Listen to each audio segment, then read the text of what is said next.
आज हम बात करेंगे एस्ट्रोलॉजी सच में कुछ है क्या? सच में कुछ काम करता है एस्ट्रोलॉजी? हम लोग जो बोलते हैं कि ये घटेगा, वो घटेगा, ये सब होता है एक्चुअली में? इसका पीछे का रीज़न क्या है? एस्ट्रोलॉजी में ऐसा क्या है जो ये बताता है कि ये चीज़ होना चाहिए? अब मान लीजिए कि आपका एक ऑपरेशन होने वाला है, ठीक है? तो ऑपरेशन कब होने वाला है और क्यों होने वाला है? ये जो उम्र है, जो 21 है या फिर 25 है, जिस जिस भी उम्र में आपका जो ऑपरेशन या फिर एक्सीडेंट या फिर और कोई भी जॉब लगता है आपका, ये जो इंसिडेंट है ये सब क्यों होता है?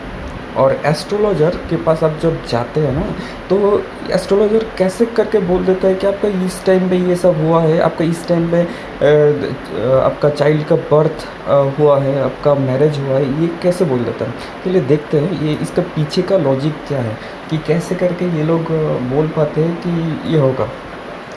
तो एस्ट्रोलॉजी में पहले जानना ज़रूरी है कि एस्ट्रोलॉजी कैसे काम करता है। एस्ट्रोलॉजी, अगर हम लोग एक ड्राइंग बनाए तो एस्ट्रोलॉजी इस तरह से है। एस्ट्रोलॉजी का हाउस डिवीज़न किया गया है। पहले हाउस डिवीज़न क्या होता है ये पहले समझ लेते हैं। ये हम लोग का पृथ्वी है, ठीक है? यहाँ पे हम लोग रहते हैं, यहाँ पे हम लोग रहते हैं। तो ये जो पृथ्वी है, ये पृथ्वी हम लोग का ये घूमता है, रोटेट होता है, और इसका जो साइज़ है ये कुछ दिखने में नींबू की तरह दिखता है, ये ऑरेंज की तरह दिखता है। पूरा गोल नहीं है और पूरा शेप में भी नहीं है, ये पूरा गोल नहीं हो सकता है, क्योंकि इस तो ये जब घूम रहा है, हम लोग भी घूमते हैं, ठीक है? इसका एक मैग्नेटिक फील्ड है।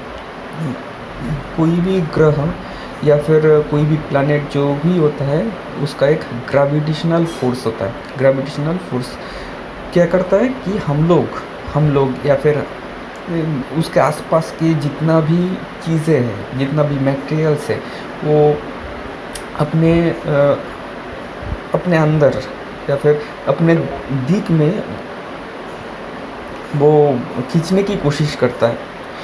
अब खींचने की कोशिश करता है, पृथ्वी घूमता है तो हम लोग भी घूमते हैं ना, अर्थ घूमेगा, हम लोग भी घूमेंगे उसके साथ। तो ये जो बारिश है, हम लोग का ये जो ज्वार होता है, भाटा होता है, ये सब क्या होता है? ये सब चीज़ किस लिए होता है? ये जो पृथ्वी है, पृथ्वी का एक रेंज होता है, कक्षपथ होता है। कक्षपथ में क्या होता है कि ये जो पृथ्वी है, ये पृथ्वी घूमता है ऐसे करके। ये मान लीजिए पृथ्वी है, सूरज है, सूरज है, सूरज के ऐसे ऐसे करके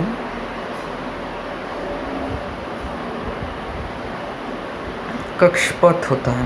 ये कक्षपथ में मान लीजिए कि यहाँ पे पृथ्वी है, अर्थ अर्थ सिचुएटेड है। इधर में बुध होगा, और इसके थोड़ी दूरी में और एक कक्षपथ में इधर में कहीं पे एक जुपिटर होगा। इसका साइज बहुत बड़ा है पृथ्वी से। मान लीजिए कि ये जुपिटर है। ये जो मैंने प्लैनेट के बारे में बोल रहा हूँ ना, ये प्लैनेट एग्जिस्ट करता है, रियली में एग्जिस्ट करता है। और ये प्लैनेट का, हर एक प्लैनेट का कुछ उपग्रह होता है। उपग्रह मान लीजिए कि पृथ्वी का ये अर्थ है, अर्थ का ये इधर में, जैसे कि जिसका भी आकार बहुत ज़्यादा होगा, उसी को सेंटर बना के, जिसका आकार छोटा है वो घूमता है। ये चीज़ हर एक जगह में होगा, इलेक्ट्रॉन प्रोटॉन में होगा, या फिर कहीं भी आप देख लीजिए जहाँ पे ग्रेविटेशनल फोर्स काम कर रहा है। ग्रेविटेशनल फोर्स कैसे बढ़ता है? जिसका मास बहुत ज़्यादा होता है तो उसका ग्रेविटेशनल पावर बहुत ज़्यादा होता है, तो उसी के वजह से वो छोटा जो चीज़ होता है उसको अपने अंदर की तरफ अपनी तरफ वो खींचता है।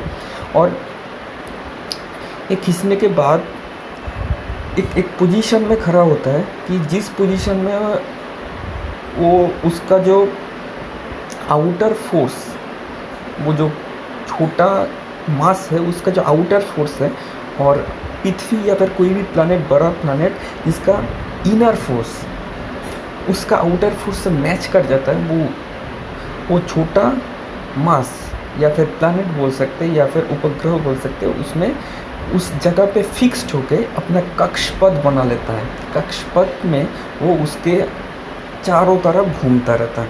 यही रियलिटी है। और इसी के वजह से यहाँ पे अगर मान लीजिए कि यहाँ पे मून है, ये मून है जो घूमता रहता है पृथ्वी की तरफ, ये सब जानता है।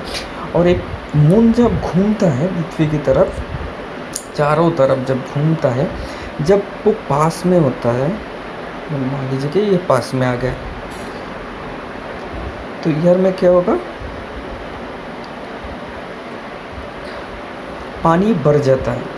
पानी बढ़ जाता है मतलब कि हम लोग का रिवर है, या फिर बोल सकते हैं हम लोग का जितना भी रिवर है, जितना भी छोटा मोटा में एक आप लोग देख नहीं पाएंगे, जितना भी वाटर प्लेस है उसका जो पानी है वो इंक्रीज़ कर जाता है हाइट में, उसको जोर बोलता है। तो ये जो जोर है ये इसी के वजह से होता है। जब ये डिस्टेंस बहुत ज़्यादा हो जाता है ना, तो क्या होता है कि उसका डिस्टेंस बड़ा होता है, उसका जो ग्रेविटेशनल फोर्स है वो आउटर फोर्स से उतना ज़्यादा खींच नहीं पाता, तो वो जोर उस टाइम में होता नहीं है, उस टाइम पे घाटा होता है। तो ठीक है, ये तो जाना कि ये सब हो, हम लोग को दिखाई देता है कि ये पानी का जो हाइट है वो ऊपर की तरफ जा रहा है, वो इंक्रीज़ कर रहा है, पानी बढ़ रहा है, ये हम लोग देखते हैं। मगर छोटा से छोटा चीज़ भी इसका जो फोर्स है वो महसूस कर सकता है। तो अगर ये पानी बढ़ जाता है तो हम लोग ह्यूमन का जो ब्लड में इतना ज़्यादा पानी, हम लोग के अंदर 80% पानी होता है, ये पानी का स्तर जो है ये बहुत ज़्यादा बढ़ जाता है। इसलिए बहुत सारा चीज़ जैसे कि पाँव में दर्द होता है, या फिर किसी भी जगह में दर्द होना शुरू करता है, या फिर अच्छा नहीं लगता है उस टाइम पे, ऐसा कुछ हो सकता है, होता है, हम लोग देखें। तो अगर ये सब चीज़ हुआ है तो बाकी का बहुत सारा चीज़ इसमें रिलेट कर सकते हैं, इसीलिए ये सब कुछ बोला मैंने अभी। कैसे भी रिलेट किया और कैसे रिलेट कीजिए कि जो सूरज है, हम लोग जिसको सन, ये हम लोग का एस्ट्रोलॉजी जो है ये 9 प्लैनेट पर आधार है, जिसमें 2 प्लैनेट जो है 9 के अंदर, 7 प्लैनेट रियल में एग्जिस्ट करता है, और जो 2 प्लैनेट है जैसे राहु और केतु, ये शैडो प्लैनेट है। शैडो प्लैनेट मतलब कि ये दिखाई नहीं देता। शैडो प्लैनेट के आसपास जब सन घूमता रहता है उसका ग्रहण लग जाता है। जब चंद्र उसका आसपास घूमेगा तब उसका चंद्र ग्रहण लग जाएगा। और जिस टाइम पे सन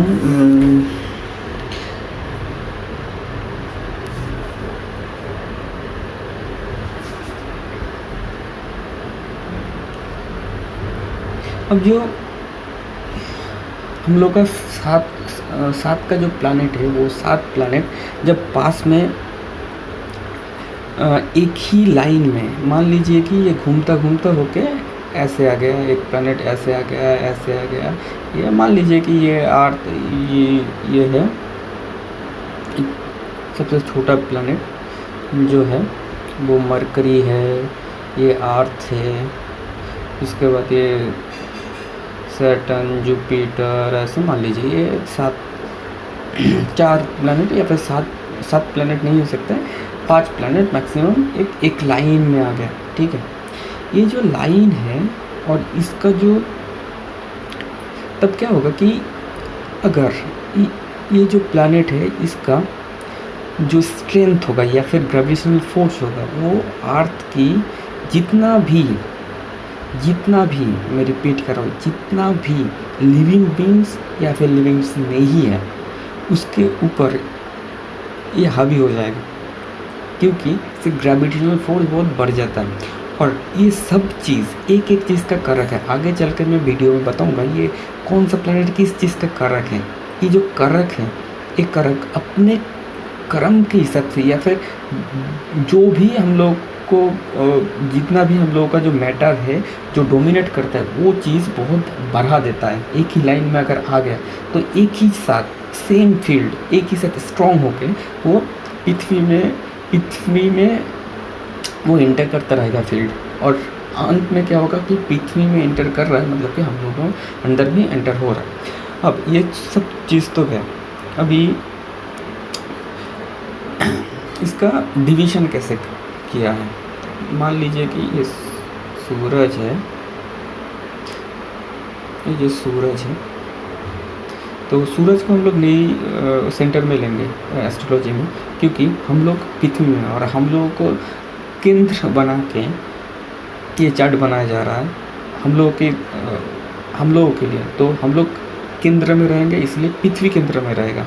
तो पृथ्वी ये केंद्र में आया, और पृथ्वी को सेंटर बना के एक एक करके ऐसे करके डायग्राम बनाइए ऐसे। ये जो रियल हम लोगों का जो एस्ट्रोलॉजी का डायग्राम है उसमें हम लोग एंटर करेंगे, इसलिए ये चीज़ दिखा रहा है। अब एक एक जगह पे प्लेस कर दीजिए, एक एक जगह पे ये सेंटर बनाएंगे तो ये कहीं पे सैटर्न आएगा, कहीं पे सैटर्न आएगा, कहीं पे जुपिटर आएगा, उसके बाद कहीं पे और एक प्लैनेट आएगा, वेनस आएगा, ऐसे करके आता रहेगा। अब जो प्लैनेट है इसको हम लोग क्या किया है, इसको सेंटर बना के ना ऐसे करके डिवीज़न बनाया 360 डिग्री। ये जो गोल है ये 360 डिग्री है, इसको सेंटर बना के हम लोग डिवीज़न बनाए। ये जो डिवीज़न है, ये डिवीज़न जब इधर में रहेगा, मान लीजिए कि यहाँ पे सैटर्न रहा, कुछ घूमते घूमते इधर में कक्षपथ में कभी इधर में आ गया, तो इसका जो साइन है 30 डिग्री का इसमें आया, तो हम लोग बोलेंगे कि वो सिंह राशि में है। तो ये सिंह राशि है तो सिंह राशि में रहेगा। ये घूमते घूमते जब इधर में आएगा, इस पोजीशन में आएगा, तब हम बोलेंगे ये तुला राशि में है। ऐसे करके थोड़ा थोड़ा करके जैसे करके क्रॉस करता रहेगा, उसी हिसाब से हम बोलेंगे कि इस राशि में वो ग्रह है और उस जगह में है, और क्या क्या उस जगह में रह के वो ग्रह मतलब कि अच्छा होता है उसका पोजीशन, वो वाला देखेंगे। और एस्ट्रोलॉजी प्रेडिक्टिव साइंस है, सॉरी। तो प्रेडिक्टिव साइंस हम लोग देख देख के सीखते हैं और देख देख के इसको समझते हैं। तो इसीलिए जितना भी घटना आगे हो चुका है उसको हम लोग देखें कि कैसे करके हुआ, ऐसे करके ये इस पोजीशन में था, इस ग्रह इस पोजीशन में था, तो ऐसा हुआ है, तो ठीक है।